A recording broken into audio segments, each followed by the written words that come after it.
Imagine agora as grandes navegações, quando começaram as grandes navegações. Imaginem quando se começou a descobrir, particularmente os europeus começaram a descobrir, né, que havia outros povos diferentes deles. Imaginem quando eles começaram a chegar em vários lugares do mundo, e particularmente no século XVIII e XIX, quantas descobertas, quantos questionamentos eles tinham sobre a existência de outras perspectivas sociais, outras visões de mundo, outros tipos de pessoas. Tudo isso começou a ser pensado pela sociedade de então. Então vão começar a surgir alguns termos que é muito caro para nós hoje e para a antropologia e também a sociologia. Por exemplo, vamos começar com o termo alteridade. Alteridade é um termo que foi criado no século XIX e ele é um termo que designa o outro. Ele vem de alter, da palavra latina alter, que designa a existência do outro. Mas o outro sendo visto do ponto de vista do próprio outro e não daquele que vê. Imagine você chegar numa comunidade indígena, uma comunidade tribal indígena, chega lá e passa a analisar essa comunidade, essa sociedade, a partir dos seus olhos. Ora, você acostumado a ter uma vida urbana, né? Ter um supermercado, ter isso, aquilo, suas crenças, etc. E de repente você vai analisar essa outra comunidade que tem uma perspectiva de vida completamente diferente, costumes diferentes, uma forma de olhar o mundo de uma forma diferente. Então, a alteridade significa olhar este outro, tá, a partir dele mesmo. Por isso, certos antropólogos no século XIX, eles começaram a fazer aquilo que a gente chama hoje de pesquisa etnográfica. Né? Surge a etnologia, que é o quê? Aquela ciência em que você vai analisá-la a partir da sua penetração nessa sociedade. Tá? Você vai para essa sociedade e a olha por dentro. Por que essas pessoas pensam do jeito que elas pensam? Tá? Você não vai olhar essa comunidade como uma pessoa que a julga um inferior ou superior. Você vai olhá-la por dentro, vai tentar entender o porquê que esse sistema de crenças que essa comunidade tem, o que significa para eles. Esse olhar, que é um olhar até um olhar compassivo, né? Porque assim você passa a tentar entender a vivência do outro, a forma como o outro pensa, não a partir da sua visão, da sua cosmovisão, da sua visão de mundo, das suas crenças. Não, você vai olhar e tentar entender essa comunidade a partir da compreensão de como é que eles pensam e por que eles pensam assim, sem que nisso implique qualquer tipo de julgamento. Tá? Não existe julgamento nesse processo de alteridade.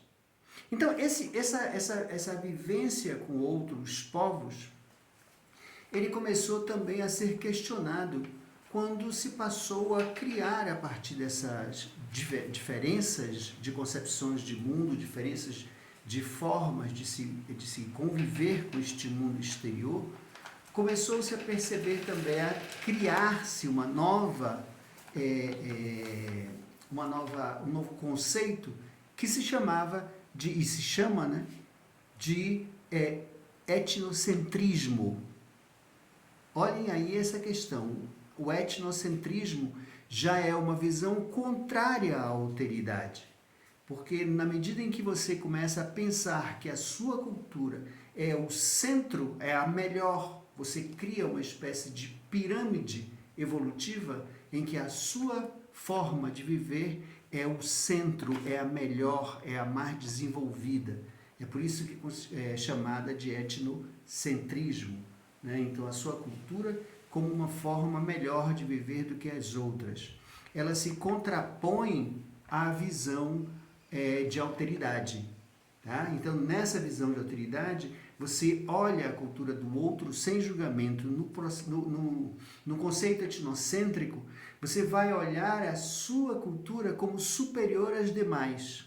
E o etnocentrismo ele vai surgir dentro de um conjunto de pensamentos que vão se desenvolvendo, principalmente no século XIX, em que vai se perguntar a essas pessoas que estão querendo dominar outros povos e não olhá-los dentro do ponto de vista da alteridade, mas vão começar a se julgar superiores aos outros e vão criar uma teoria da racialidade. E vão começar a dizer que uma raça é superior à outra. No processo de evolução, lembram de Charles Darwin, que vai criar a teoria do evolucionismo no reino natural? Né? O que ele vai dizer?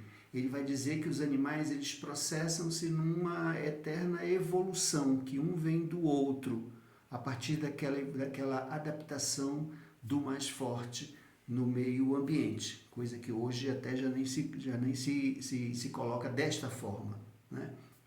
Então, o que vai surgir? Vai surgir uma espécie de evolucionismo social, uma teoria evolucionista da humanidade, especificamente da humanidade, que vai se chamar teoria do evolucionismo social, e se vai criar um termo chamado de racialismo.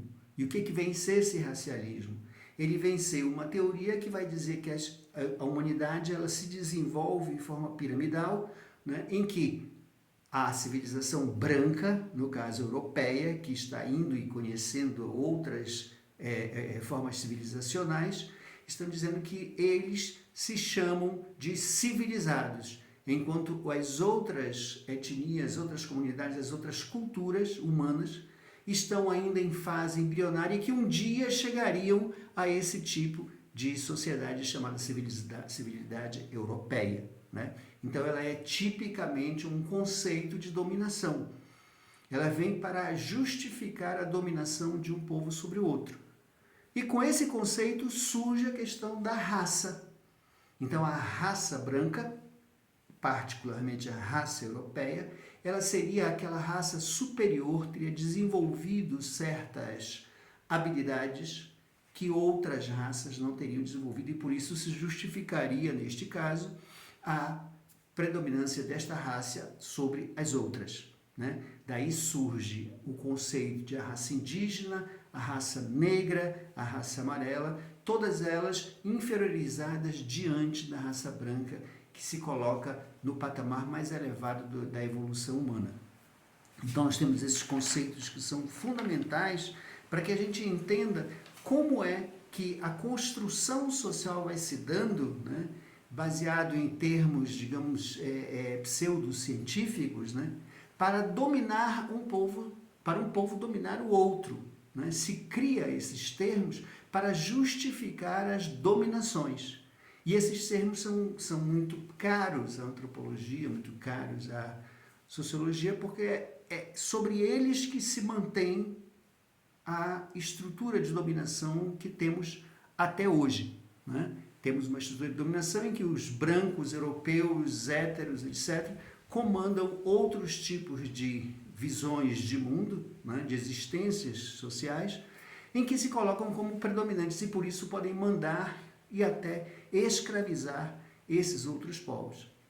Então nós temos o conceito de alteridade, nós temos o conceito de evolucionismo social, nós temos etnocentrismo, nós temos racialismo, que são conceitos que vão tentar, digamos, explicar essa diversidade humana, mas ao mesmo tempo em que tenta explicar essa diversidade humana, tentam também, elas existem dentro de um processo de dominação de uma raça sobre a outra, ou de um povo sobre outro povo. É uma justificativa, da mesma forma que se usou, como por exemplo, os indígenas, né? Quando se olhou os indígenas brasileiros, o que os europeus pensavam? Será que eles têm alma? Será que eles não têm alma? E se eles não têm alma, então ainda não são suficientemente humanos. Portanto, nós podemos os escravizar. Da mesma forma se usou esse mesmo conceito para a escravização do negro, trazendo os escravizados da África para cá e os tornando mercadorias. Não é isso? Então, esses conceitos são muito fundamentais para a gente desenvolver nosso sistema de aulas por aqui. Tá bom? Vamos ficando por aqui. Até a próxima.